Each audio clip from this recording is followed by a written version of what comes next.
So Warner Brothers with HBO Max came out today, finally in Burbank, at stage 14 in Burbank Studios. They said, everybody, we talked about before this was happening, they made the announcement, HBO Max is becoming just Max.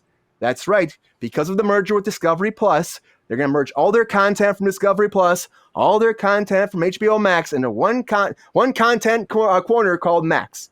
And that's it. So for me, I'm like, okay, here we go, guys. Here we go. So this is a big change. They're saying right now this is landing on the 100th anniversary of Warner Brothers, which is like they're a big moment. That's what like it just happens to land that time. We're gonna do it. May 23rd, it's going down. If you already have HBO Max, you can just easily transfer over to Max. They're not gonna charge anymore. If you have the non-commercial version, it's $15.99. If you have the ad version, it's $9.99. If you have a service like I don't know, like AT&T, Cox, Cricket, DirecTV, Dish, Hulu. I mean, all these places you already have before. Charter Spectrum. They'll let you still have that for free as long as the service is still going to do it. It should just move over the same. Of course, they have a new tier called the Ultimate. The new tier is called Ultimate Ad Free. It's called, and this is a new tier where they're going to have 4K content exclusively to here. Now they're going to charge $19.99 a month for this. They're also doing packages where it comes down. If you want to pay up front, you can get it all up front for $199.99 now, as opposed to $19.99. Doing the same thing with other tiers because they're trying to make it cheaper, but they're also trying to get that money all in one grab, which is what they like to do. Now, this is a big move for them. Big change. I know a lot of people are upset because HBO is going to be gone. And it's a big thing for people. Like, it's not going to be a home box office anymore. It's just Max, which is what they bought this on. You know, they bought HBO because when Discovery came in and Zaslav came in, they're like, we're going to spend all this money, which was already hemorrhaging money as it was. They bought it at a loss. You're getting rid of the brand. Is that a bad thing? Is that a good thing? Let's go to Darin first. Darin, what do you think about this? Is this a bad thing that they're actually switching to Max? Or do you think this is a good move for Warner Brothers? Well, I'll answer your question, but I want to elaborate on some other things. Get in there. I think it's just neutral to me. I mean, what do you care? Like, I mean, my question is, if you rebrand from HBO Max to Max, you're still not solving what I view as your core problems. Churn rate is a huge problem. And this is not exclusively on HBO Max. Okay, this is every streaming service right now. Churn rate's a problem. The fact that your customer acquisition cost is considerably more expensive than what your customer's actually paying to subscribe to the service. That is another huge problem. They are in a race to the bottom right now, as we would say in the economic world. And it's all of them. So, I mean, they can rebrand it. They can polish it all they want. It doesn't matter. I mean, I have articles here from 2 months ago that say Disney Plus, for example, which is supposed to be the streaming, king. They, for the first time, had a net loss in subscribers. Okay, but this is not just unique to them. What is unique, however, to HBO Max or Max, their lag time. It's pathetic.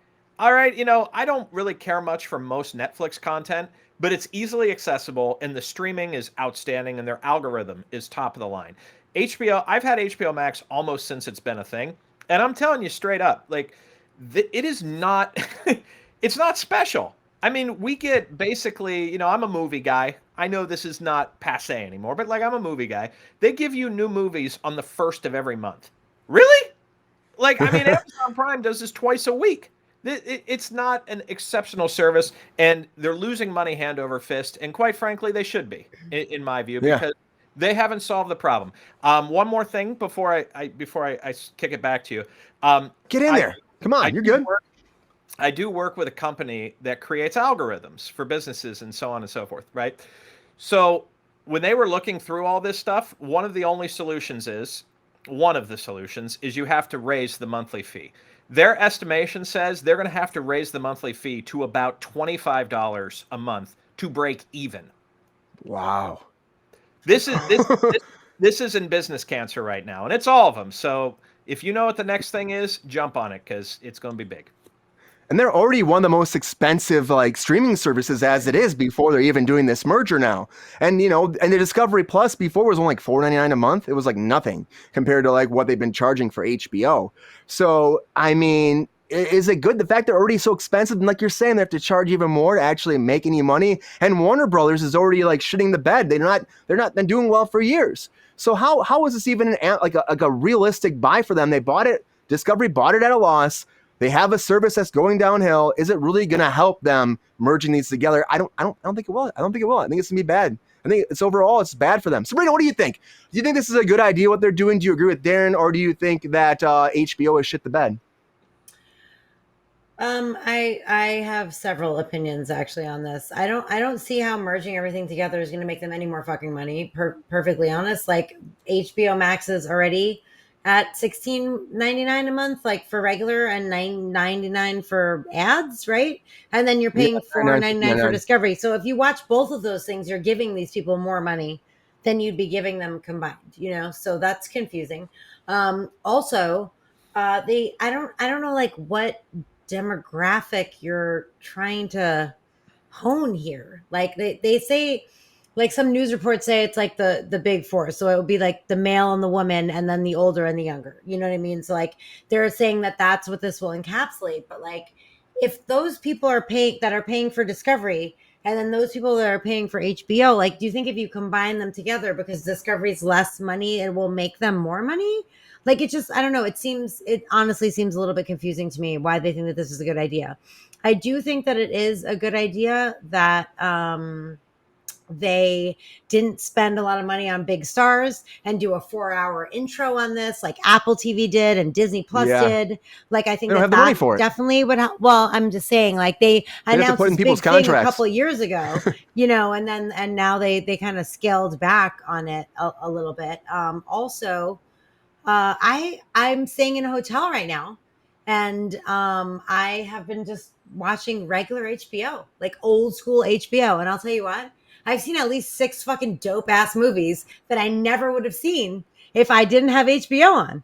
And when I'm looking on HBO Max, I'm like, I don't know what the fuck to watch. I'm not going to pick some fucking dumb movie that I never heard of, but I just have it rolling in the background. And I rolled in. I'm like, oh, that's Dak Shepard and Kristen Bell. Let me see what the fuck this is. Oh, there's Bradley Cooper. Oh, there, you know what I mean? And then I'm like, oh, I'm invested. And then I watch, and I've seen at least 6 movies that I was actually very pleased with. And that's fucking rare for me. Cause like when you're looking on a streaming site, you're looking for something that you specifically are looking for. And this goes for every streaming site, not just HBO, but I'm just saying, or Max, I'm sorry. Let me correct myself.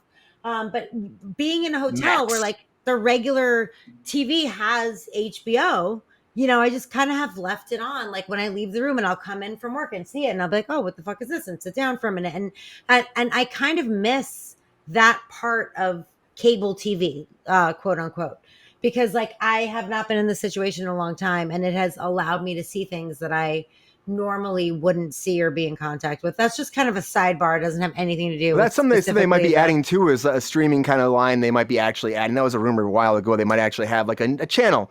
Like, Netflix been trying to toy with that too. They've been talking about doing that too, like have a channel that just kind of plays stuff randomly based off your likes and stuff like that. That might be good. I agree with you. Their algorithm on HBO Max really isn't the best either. Like they have more content on there that's old. They don't actually broadcast anywhere. You have to dig deep to find it. Like the Turner Classic Movie stuff's there too. And they don't advertise that either. It's just, it's a shitty platform, and it should be better than it is. It's supposed to be home box office.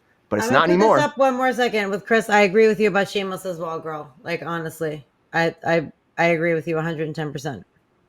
Yeah. Sorry, I commented up before, but I just wanted to. I couldn't read it because I was talking. It's all good. It's all good. But for me, like I feel like okay, they're trying to merge. There was a rumor they would keep it distant or keep them different. Like you were saying, they would have Discovery Plus and keep HBO Max. Apparently, that was a big concern for a while, and that's why this took so long to have this announcement. At one point, they thought they were going to actually scrap making one platform, but they decided to do it. Now, in the end, is it going to help them at all? I think I agree with Darin. I don't think it will. I don't think it will help them at all. I think they're just screwed.